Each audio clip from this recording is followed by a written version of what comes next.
Ponnani fisherman ഭവന സമുച്ചയ നിർമ്മാണത്തിലെ ക്രമക്കേടുകളിൽ vigilance മിന്നൽ പരിശോധന നടത്തി.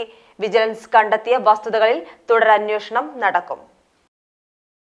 നിർമ്മാണം പൂർത്തീകരിച്ച് 8 മാസത്തിനകം ചുമരുകളിൽ വിള്ളൽ അനുഭവപ്പെടുകയും മലിനജലം ഒഴുകിപ്പോകാൻ സൗകര്യമില്ലാതെ പ്രയാസത്തിലാവുകയും ചെയ്തതിനെ തുടർന്ന് നൽകിയ പരാതിയുടെ അടിസ്ഥാനത്തിലാണ് വിജിലൻസ് സംഘം പരിശോധന നടത്തിയത്. കേടുപാടുകൾ സംഭവിച്ച ഫ്ളാറ്റുകൾ സന്ദർശിച്ച് സംഘം സ്ഥിതിഗതികൾ വിലയിരുത്തുകയും കുടുംബങ്ങളോട് കാര്യങ്ങൾ ചോദിച്ചറിയുകയും ചെയ്തു. 2 സ്ഥലങ്ങളിൽ കാര്യമായ പൊട്ടലുണ്ടായതായി സംഘം വിലയിരുത്തി. മറ്റു ഫ്ളാറ്റുകളിൽ ചൂട് കാരണമുണ്ടായ ചിന്നൽ മാത്രമാണ് ഉണ്ടായതെന്നാണ് നിഗമനം.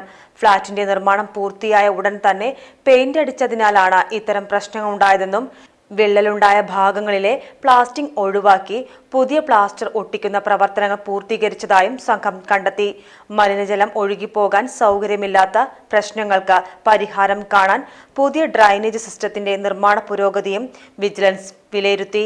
വിഷയത്തിൽ തുടർ പരിശോധനകൾ ഉണ്ടാകുമെന്ന് ഡിവൈഎസ്പി ഫിറോസ് ഷെഫീഖ് പറഞ്ഞു.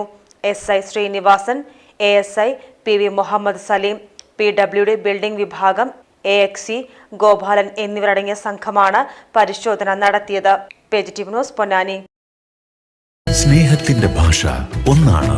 മംഗല്യപ്പട്ടിനെന്നും Seenath silks and sarees, metro plaza, Tirur road, Kottakkal.